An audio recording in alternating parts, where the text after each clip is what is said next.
In this video, I'm going to show you how to make a UK bassline sound like this.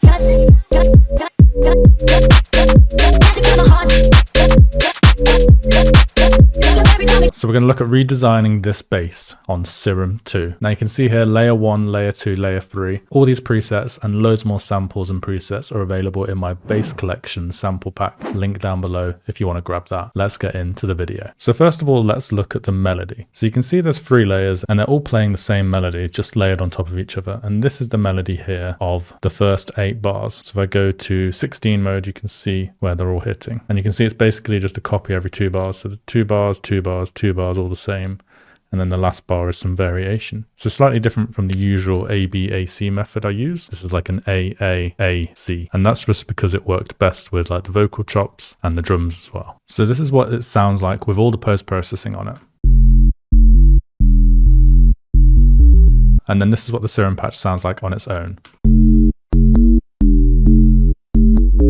Let's recreate it. So let's initialize the patch. We're going to go for an analog BD sine wave, -2 octaves, put this down to level 0, and then we're going to come to oscillator B. I'm actually going to use a wavetable from Massive. This is Inharmonic 22. Now I'll leave a download to this in the description down below if you don't have any of the Massive tables. And then they just go in your documents, Surfer, Serum 2 presets, and then you come to tables here, and then you paste them here like this, you see.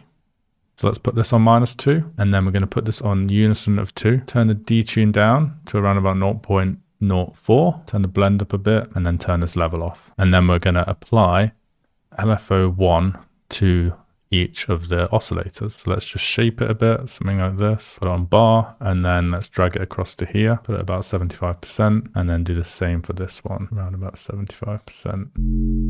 So now I've got that sound. And then we're just going to come to the effects tab, and we're going to add some distortion, and we're going to choose down sample for this. We're just going to leave it there.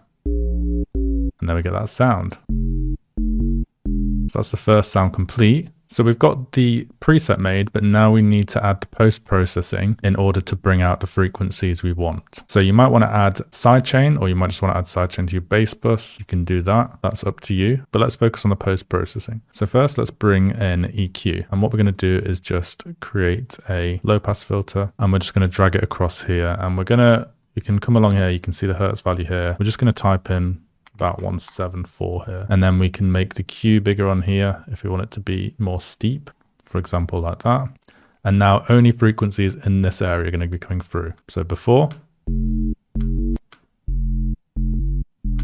now it's a more subby sound. Now if we wanted to add even more aggression, we could add an OTT in, and it's up to you how much you want to put this on. But let's say we do it on like 25%, and then you can just edit this to taste, so you could increase some of these.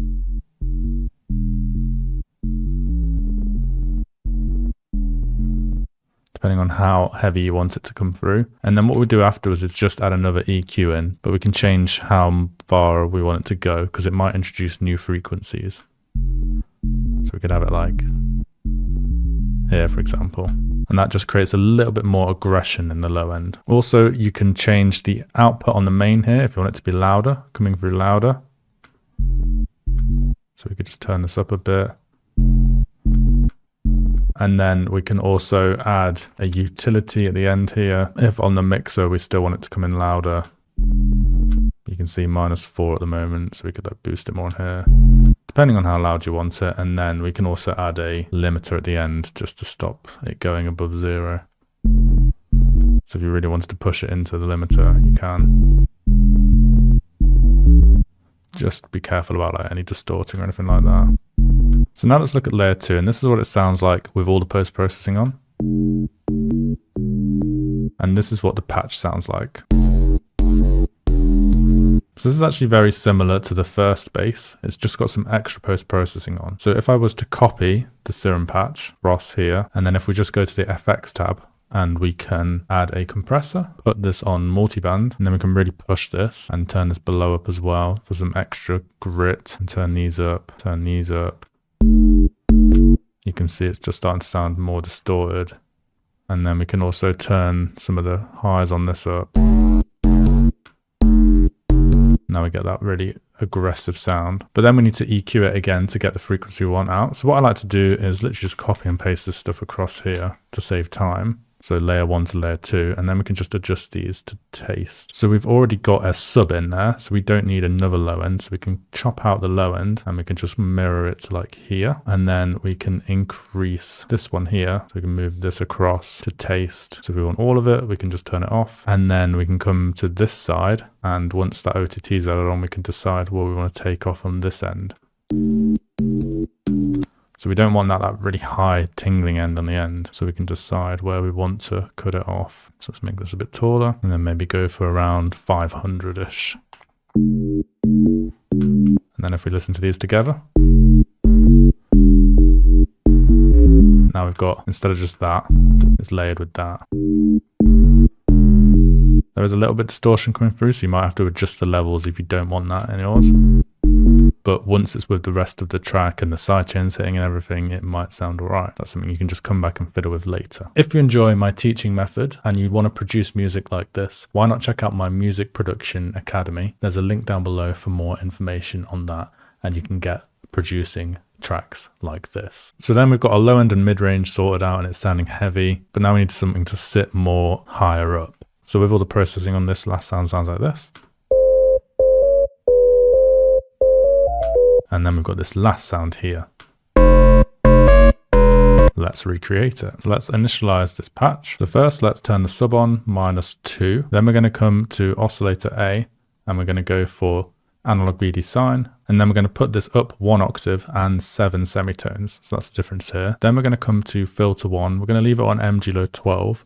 Keep it through A, and we're going to turn the cutoff up, the res up, and then we're going to turn the drive up a little bit as well. And now we're getting this extra frequency here. So when I press play, you can hear that. Sounds really cool. So that's that with that.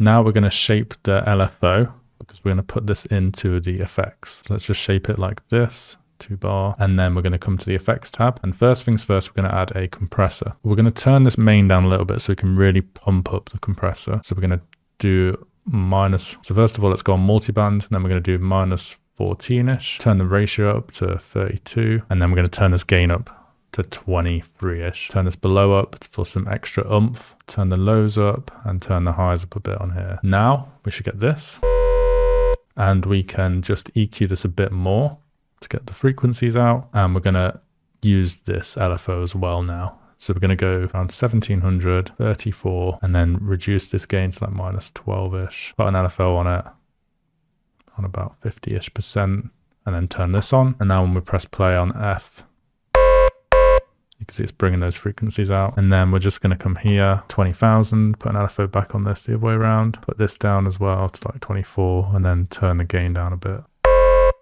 So that's the sound done, but then of course we need to EQ it. So let's paste this in. So again, we're using an EQ8 for this one, and we're cutting out that low end because we've already got layer 1 as our sub. Then we've added an OTT again, just to make the sound hit more aggressively. And then we've not used an EQ8 here. I've used a Pro Q3 just because I could do it a bit more accurately, and you'll hear what I mean. So when I press play without it on, and then turning it on, you can see the fundamentals hitting right here, and depending on where it is and how steep the curve is, you get different sounds. So if I was to change the steepness like this, sounds completely different. Or if I was to move it here. So you got to be very accurate with that, with the steepness as well. And the Pro Q3 just did it a little bit better than the EQ8. So then altogether we get this sound. I'm just going to turn this down a little bit on here. Always go at the source if you can, because that's where the most accurate change will come due to gain staging. That sounds a lot better already. Then we can come to the bus as well. So you can see it's currently on -4. So you can change that if you want. And you can just have it slapping straight in, depending on what LUFS value you want to get. And then I've just added this EQ to bring down some of the lower frequencies at around 200. And then we've got a limiter on the end here just to stop anything going above 0 dB to add some gain reduction in. And then once you've added your sidechain, so let's say we add a sidechain, let's say we used Kickstart 2, so just put it here. So we'll just put this through the kick group here, and then you'll see when I press play,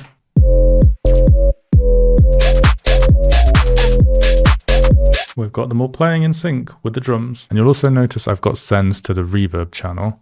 So on my reverb bus, I've just got a Valhalla room and an EQ cutting out the low end. And you can see it's just going slightly on each one. So 52, 24 and 24 on there. And that just adds subtle width to the basses in the higher range. So all these are being sent to a separate reverb bus channel. So it's not affecting the reverb directly on the sound. It's doing it after it with the EQ cut out. So it doesn't affect any low end, which is vital. We don't want any reverb on low end. That can sound very strange. If you enjoyed this video, why not watch this video here where I make another UK bass track and show you how to make a drop as filthy as that one. And you can learn lots more about producing music.